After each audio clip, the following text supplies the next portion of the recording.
ਇੱਕ ਓੰਕਾਰ ਸਤਿਨਾਮ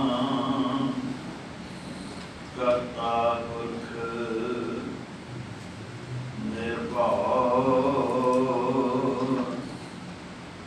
ਨਿਰਵੈਰ ਅਕਾਲ ਮੂਰਤ ਅਜੂਨੀ ਸੈਭੰ ਗੁਰ ਪ੍ਰਸਾਦ ਗਿਆਨ ਧਿਆਨ ਕਿਛ ਕਰਮ ਨ ਜਾਣ ਸਾਰ ਨ ਜਾਣਾ ਤੇਰੀ ਸਭ ਤੇ ਵੱਡਾ ਸਤਿਗੁਰ ਨਾਨਕ ਜਿਨ ਕਲ ਰਾਖੀ ਮੇਰੀ ਗਿਆਨ ਧਿਆਨ ਕਿਛ ਕਰਮ ਨ ਜਾਣਾ ਨਾਨਕ ਨਿਰਮਲ ਕਰਨੀ ਸਾਧ ਸੰਗਤ ਕਾ ਅੰਜਲ ਲਾਭੋ ਵਿਕਰਮ ਨਦੀ ਜਾਏ ਧਰਨੀ ਸੇ ਸੰਜੋਗ ਕਰੋ ਮੇਰੇ ਪਿਆਰੇ ਜਿਤ ਰਸਨਾ ਹਰ ਨਾਮੇ ਉਚਾਰੇ ਸੇ ਸੰਜੋਗ ਕਰੋ ਮੇਰੇ ਪਿਆਰੇ ਜਿਤ ਰਸਨਾ ਹਰ ਨਾਮੇ ਉਚਾਰੇ ਸਤਿਨਾਮ ਵਾਹਿਗੁਰੂ ਜੀ ਰਾਗ ਸੋਰਠ ਬਾਣੀ ਭਗਤ ਰਵਿਦਾਸ ਜੀ ਕੀ ਇੱਕ ਓੰਕਾਰ ਸਤਿਗੁਰ ਪ੍ਰਸਾਦ जब हम होते तब तू नाही अब तू ही मैं नाही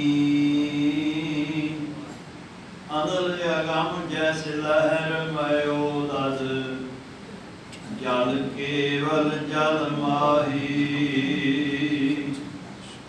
माधवे क्या कहिए भ्रम ऐसा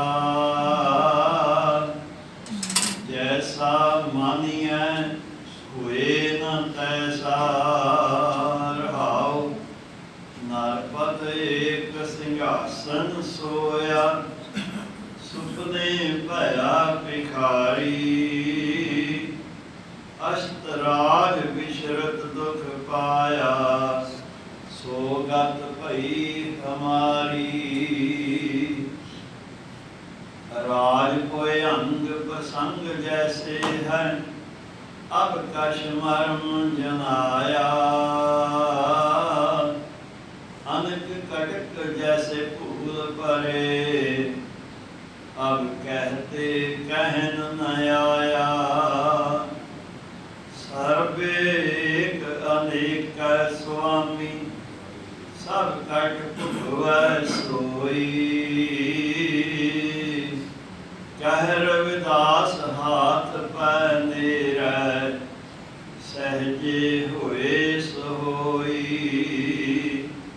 सर्वे एक अनेक स्वामी सब कट भुगवै सोई कह रविदास हाथ पैनेर सहजे हुए सोई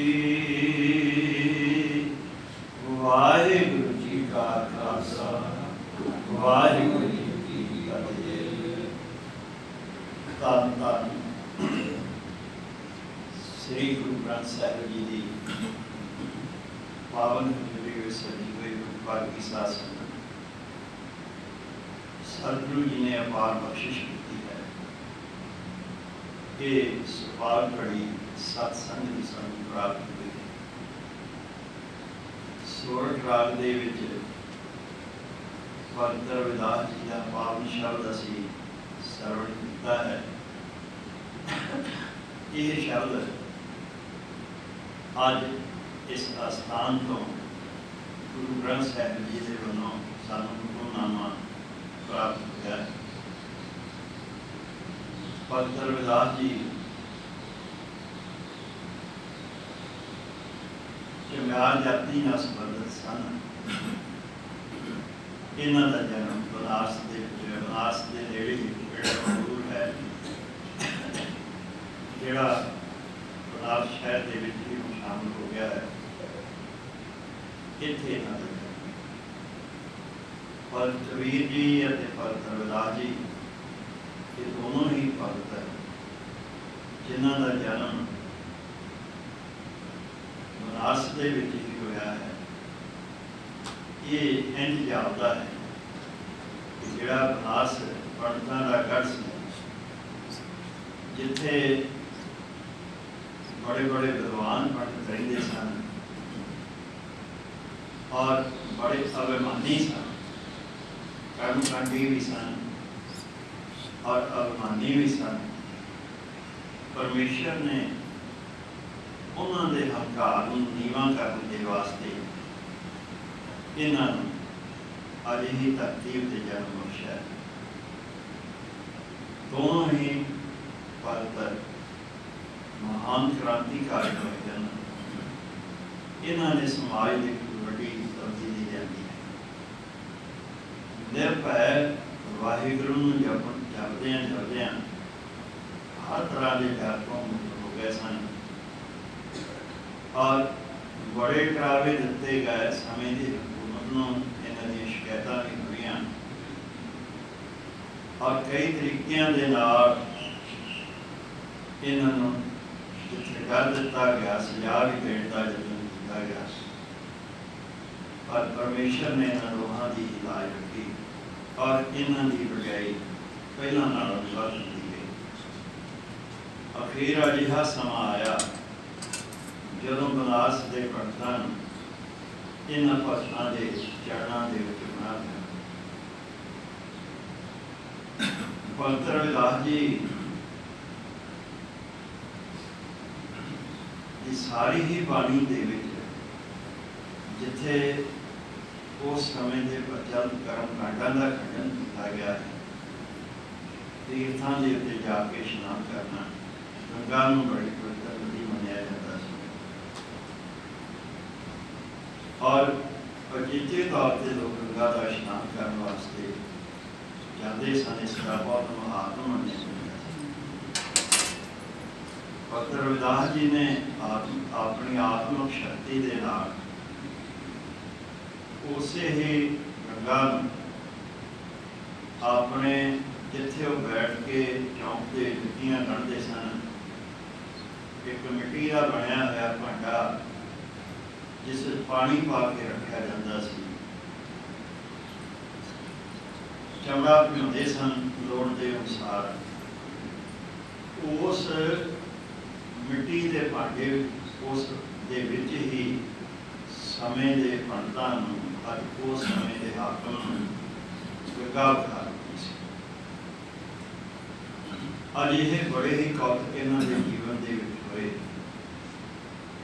ਔਰ ਇਹਨਾਂ ਕੌਤਕਾਂ ਦੇ ਕਰਕੇ ਹੀ ਮੈਵਾੜ ਦਾ ਰਾਜਾ ਅਤੇ ਉਸ ਦੀ ਰਾਣੀ ਝਾਲੀ ਬਾਈ ਇਹ ਭਗਤ ਰਵਿਦਾਸ ਜੀ ਦੇ ਸ਼ਿਸ਼ ਵੀ ਬਣ ਗਏ। ਇਹਨਾਂ ਨੇ ਇਹਨਾਂ ਨੂੰ ਗੁਰੂ ਵੀ ਧਾਰਨ ਕਰ ਲਿਆ। ਇਸ ਤਰ੍ਹਾਂ ਹੋਰ ਵੀ ਬਹੁਤ ਸਾਰੇ ਲੋਕ ਰਾਜਪੂਤ ਲੋਕ ਜਨ ਜੋ ਸਨ, ਇਹਨਾਂ ਨੇ ਵੀ ਆਪਣੇ ਆਪ ਇਹਨਾਂ ਨੂੰ ਗੁਰੂ ਧਾਰਨ ਕੀਤਾ। ਸੋ ਇਹ ਜੋ ਅੱਜ ਦਾ ਹੁਕਮਨਾਮਾ ਸਾਨੂੰ ਪ੍ਰਾਪਤ ਹੋਇਆ ਹੈ, ਇਸ ਦੇ ਵਿੱਚ ਇੱਕ ਜੀਵਨ ਦਾ ਅਹਿਮ ਸਿਧਾਂਤ ਦਿੱਤਾ, ਇੱਕ ਅਹਿਮ ਭੇਦ ਬੋਲਿਆ ਗਿਆ। ਭਗਤ ਰਵਿਦਾਸ ਜੀ ਦੀ ਬਹੁਤ ਹੀ ਅਵਸਥਾ ਸੀ, ਜਿਸ ਅਵਸਥਾ ਨੂੰ ਗੁਰੂ ਨਾਨਕ ਪਾਤਸ਼ਾਹ ਨੇ ਜਪਜੀ ਸਾਹਿਬ ਦੇ ਵਿੱਚ ਕਰਮ ਖੰਡ ਦੀ ਅਵਸਥਾ ਕਿਹਾ,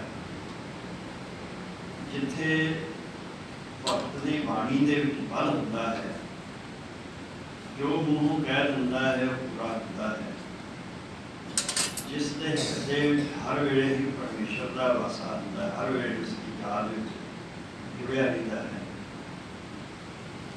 जिथे मौत का भी डर नहीं रह जाता, निर्भयता आ जाती है। परमेश्वर के नाल एक मित्रता की प्राप्ति होती है। इस अवस्था पवित्र रविदास जी गुजरे हैं। इस अवस्था पवित्र रविदास जी ने बेगमपुरा किया। बेगमपुरा वो शहर या वो अवस्था जिथे किसी भी किस्म का कोई काम नहीं है, चिंता नहीं। इंसान चिंता के विच रसिया है। कोई इंसान किसी ने कुछ के होदियां देखा नहीं चिंतावां। पवित्र रविदास जी गरीबी के रहिंदियां होइयां भी किरत करते रहे और नाल नाम जपिया। सत्संग नूं पवित्र रविदास जी ने बहुत मान कर और परमेश्वर से इन्ना विश्वास है इन्हों का कि उसनों गरीब नवाज किया है और इन्नी वड्याई की है। क्या है कि गरीबों के सिर देते जो उठता है तो शतर चला देता है। जिन्होंने इंसानों कोई नहीं पूछता है, दरकार देंगे हैं लोग। जो वाहिगुरु उठता है उन्होंने भगती दे उत्ते वाहिगुरु उठ के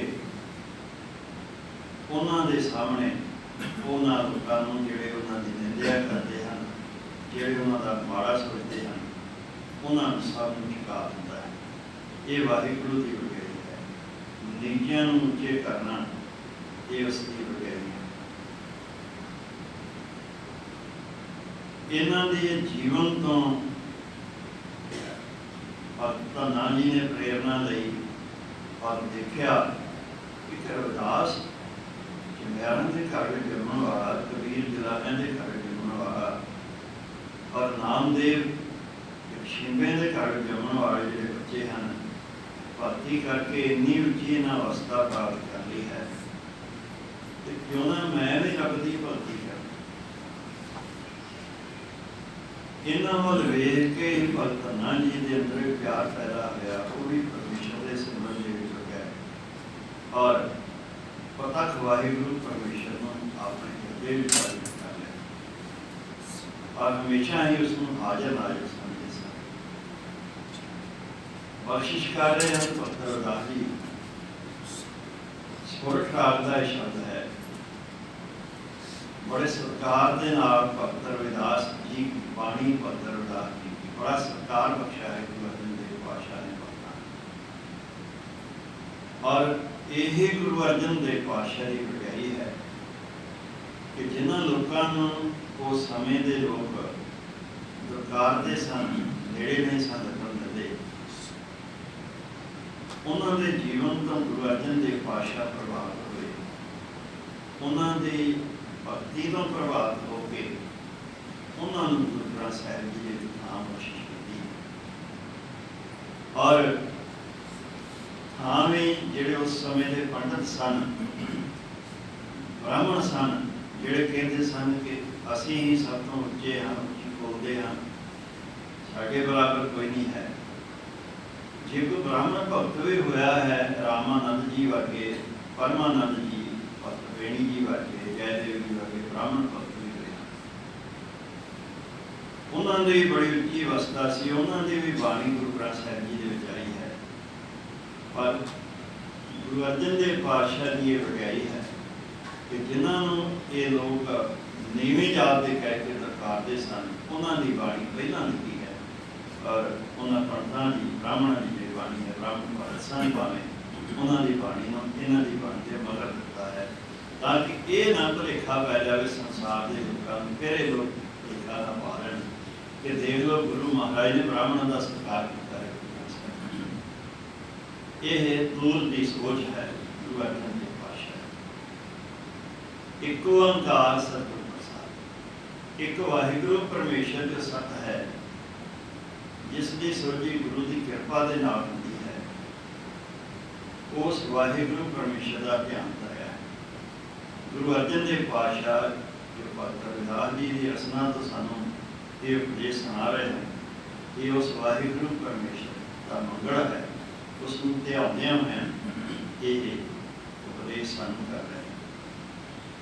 साडे वास्ते की ताकीद है कि असीं इस उपदेश नूं सुणदे होए इसे ही एको अंकार सतगुर प्रसाद वाहिगुरु परमेश्वर नूं, गुरु परमेश्वर नूं ध्यान विच रख के श्रद्धा भावना दे नाल इस उपदेश नूं सुनना है।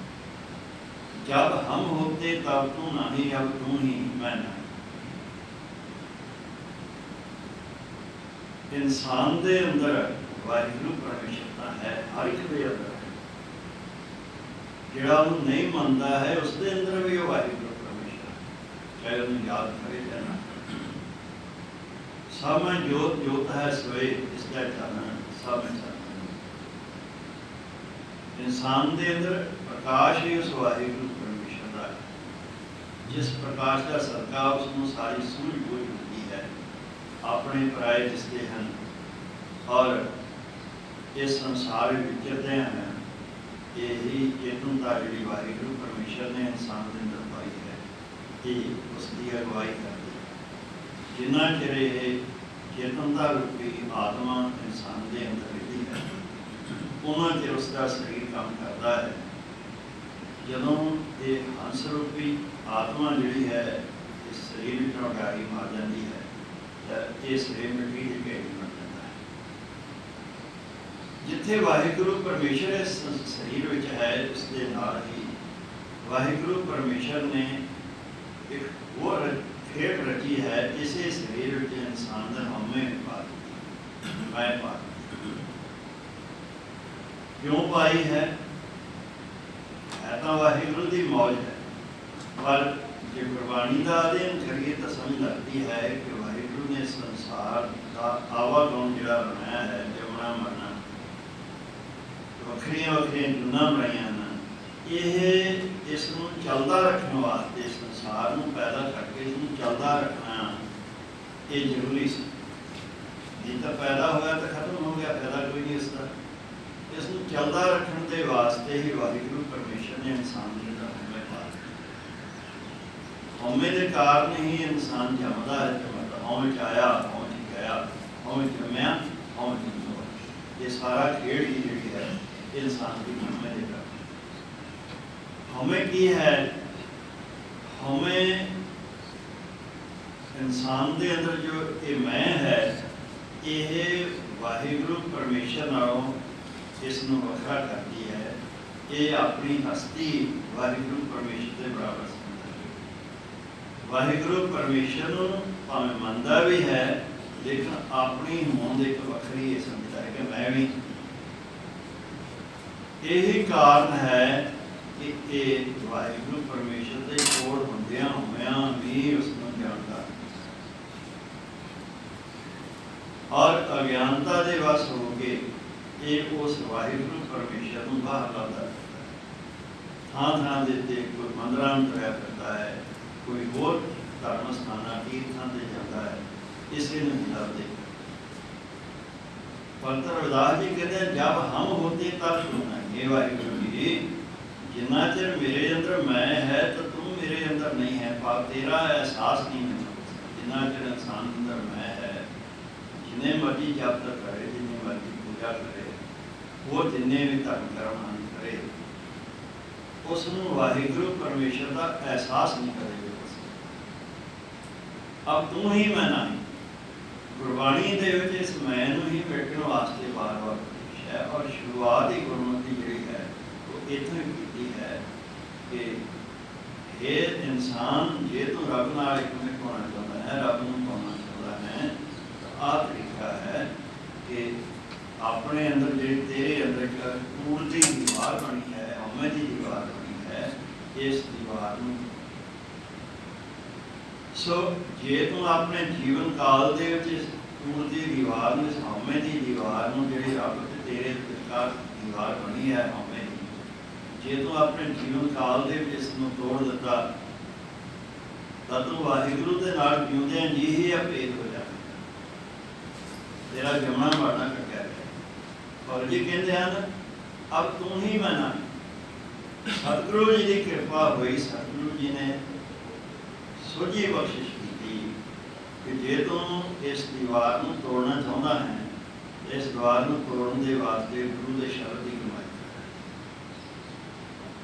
जो गुरु महाराज तेनों उपदेश देते हैं उस उपदेश के अंदर चलना शुरू कर दे, ये दीवार तेरे अंदर कह देगा। उपदेश की है? गुरु महाराज उपदेश देते हैं गुरसिखा अमृत वेला सच नाओ वਡਿਆਈ ਸਵੇਰ ਦਾ ਵੇਲਾ ਸੰਭਾਲ। जे इस दीवार को तोड़ना चाहता है तो मन की एकाग्रता की लोड़ है। तो मन की एकाग्रता केवल अमृत वेले बनती है जो संसार के सारे पासे दुनिया मिली फिरती है, खड़ाओ बनया हुआ है। तो इस संसार जिन्नियां वाइब्रेशन इंसानों के तरह तरह निकलती हैं कि एक आम इंसान के मन को भी खड़ा देती है। एकाग्रता हो ही नहीं सकती है, बनती। इस करके एक तो सवेर का वेला, रात का पिछला पैर समान। दूसरा है संगत का वेला। संगत के विच आके जो इंसान बहता है तो उस तरह मन करती हो सकता है कुछ दिन ना भी होए पहला, पर जो लगातार सत्संगी बन जाए, प्रेम बन जाए इसके अंदर, तो फिर ये भटकता हुआ मन जोड़ा है ये अपने आप ही अंदर टिक जाता है। जे किते जावे भी तो उस जिज्ञासु उस वेले ही अंदरों ही आवाज़ आ जाती, सुलझी हो जाती है कि मैं बैठा तो गुरु के दर के उत्ते हाँ, संगत के बैठा हाँ, पर मनवा कितने तुरया करता है। उस वेले ही मोड़ के फिर इसमें फिर इतने आउंदा। इंज ये जदोजहद ये करदियां इस मन का सुभाव बन जाता है कि नहीं जिन्ना चਿਰ मैं संगत कहना है उन्ना चਿਰ ये गुरु की गल सुननी है। इंज ये जिमें जिमें गुरु के शब्द में कमाई जाता है, इस तरह ही चंगे मतलब वो नेक काम करने हैं जिंदगी के। ये नहीं कि आप संगत भी करिए मतलब कि कोई जिंदगी नेक काम ना करिए तो ज़्यादा बुरा ही चिपकते रहिए, वैर विरोध ना करे रहिए। तो ये इंज के जो है धर्म के कर्मां का बहुत फल नहीं होता। हुण की होया है, भगत रविदास जी कहते हैं हे वाहिगुरू जी हुण तो तुसीं ही तुसीं, मेरी मैं गुरु शब्द की कमाई करन दे नाल मिटी है। हुण मैनूं कुछ भी दूसरा नहीं दिसदा है, सब दे तुसीं ही दिसदे, मेरे अंदर भी तुसीं ही हो। जदों मैं बाहर वेखदा हां तुहाडी रची रचना नूं, इस रचना दे विच भी मैनूं तुहाडी ही ज्योति दा प्रकाश अनल अगम जैसे लहर मरे वो दध जल केवल जल माए। जिवें अनल हवा नूं कहंदे हन, अगम का मतलब बहुत ज़्यादा तेज हवा पावत हनेरी जदों वगदी तो उस वेले वो दध का अर्थ है इकट्ठा ही पढ़ना है। वो दध मयो वखरा नहीं पढ़ना है। जदों जुड़वे अखरां वाले स्वरूप हैं कई बार उन्होंने पढ़न लग्या कई बारी पाठ जोड़ा है पाठी मयो करते मयो दध पाठ है मय दुध उद उद समुंदर में कहते जिवें समुंदर के तेज हनेरी नाल तेज हवा के नाल लहरां उठदियां, बहुत ही लहरां उठदियां। जल केवल जल माए, पर भावें यह समुंदर के पानी नालों लहरां वखरियां भासदियां हैं, लेकिन है तो जल ही है, समुंदर का जल है, तो वखरा नहीं है। लहरां जिहड़ियां हवा के कारण इस ही तरह ये संसार जो वाहिगुरू परमेश्वर ने रचा हुआ है कि सानू साडी होंद के कारण हवा की है, साडी होंद, इस होंद के कारण वाहिगुरू परमेश्वर नाल वखरा पासदा। और ये संसार के बहुते धर्म जिहड़े हैं यही उपदेश दिंदे रहे कि रब जिहड़ा है वो आकाश के समय आकाश में है, उतों फरिश्तियां के राही सारा व्यवहार इस संसार का चला रहा है जी। इतने साडे देश के हाल से इतने कहते सानू समुद्र के है, शेषनाग की सेजा से बैठा हुआ है, दशमी उसके चरणों में बैठी है, उसकी सेवा बैठी है, या कैलाश पर्वत के उत्ते बैठा हुआ है। इस तरह वाहिगुरू परमेश्वर खास थान के उत्ते बैठा हुआ इतने सिद्ध करना जन्म किया जाता है। ਉਹਦੇ ਨਾਲ ਕੀ ਹੋਇਆ कि लोगों के अंदर भ्रम पैदा है कि रब तो उत्ते है, आकाश के विच है। आप देख लो साडे इस्लाम का राज रहा है, बहुत समा राज रहा है मुसलमानों का। तो मुसलमान जदों भी रब के अगे कोई अरदास करता है दोवें हाथ अगे ला के, तो उपर आकाश वाल वेखता है, वो कहता है वो देखो रब की शक वाला रब। उन्होंने क्योंकि विचार है, उन्होंने पैगंबर ने उन्होंने दसिया है कि रब उत्ते है। इस तरह ही जो हिंदू लोग हैं ये यही समझते हैं कि वो जोड़ा है समुद्र के विच है, उत्थे शेषनाग की सेजा ते है, या कैलाश पर्वत ते शिव जी के रूप के विच है, वो इस सो एक थां दे उत्ते नहीं, महाराज ने उसनों सर्वव्यापक किया कि कोई थां अजिही नहीं बलिहारी कुदरत वसिया तेरा अंत। महाराज कहते कि वाहिगुरू जो सोदर का आरती के शब्द हैं महाराज ने बख्शे सानू, इन्हां विच यही गल सानू समझाई है कि वाहिगुरू किते दूर नहीं है, सारी सृष्टि विच व्याप्या है, हर थां उसे दी जोत दा ही हर थां प्रकाश। माधवे क्या कहिए भ्रम ऐसा, जैसा मानिए होए तब ऐसा रहो। हे वाहिगुरू जी की कहिए कि तू वखरा है तो यह संसार वखरा है, ये सानू भरम पिया हुआ है। इसे भरम के कारण ही असी जैसा मानिए होए ना वैसा, असी तेरे वर्गा वाहिगुरू नहीं समझते, असी संसार नूं तेरे नाल वखरा समझते। ये भरम है। ये किवें है, नरपत एक सिंहासन सोया सुपने पै बिहारी, अष्टराज विश्व दुख पाया सुगत। कहते एक प्रसंग है जिमें चल रहा कि एक राजा जो सिंहासन से बैठा होया सौ गया, नींद आ गई उसनों, उन सुपना आने लग गया, सुपने च भिखारी बन गया है, तख्त दे उत्ते बैठा होया है, एहलकार अगे बैठे बस सुपने के भिखारी बन गया।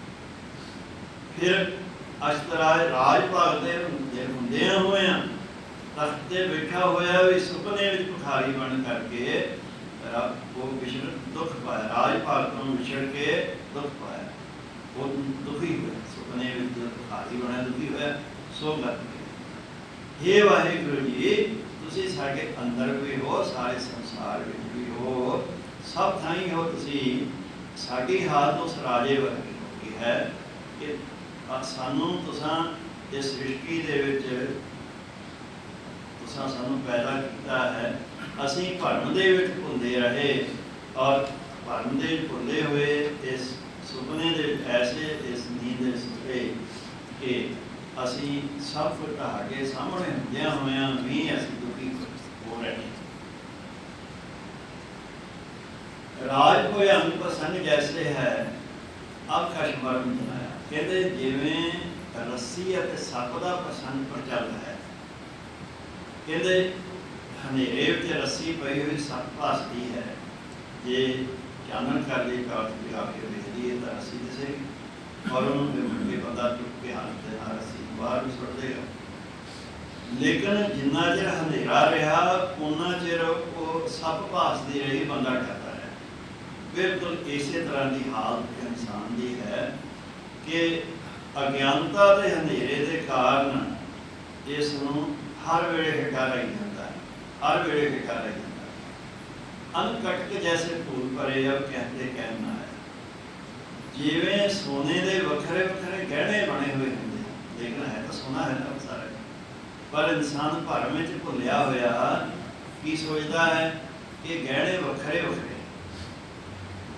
सोने के गहने वखरे वखरे किस्म के बने हुए हैं, लेकिन है सारा कुछ सोना है। इस तरह ही वाहिगुरू परमेश्वर सारी सृष्टि दे विच है, ते सारी सृष्टि हुंदियां होए जी पैदा कीते हैं, तरह तरह की सृष्टि सारी हुई है, वेखण नूं सब वखरा भासदा है, लेकिन है सारा एक ही है, जिवें तरह तरह के गहने सोना ही है। सर्वे एक अनेका स्वामी सब भुवे पाठ करना है। ये दो लगाम लगे हैं, चौंकड़ दी है, घोड़े दी। असली शब्द भोगवे है, भोगना।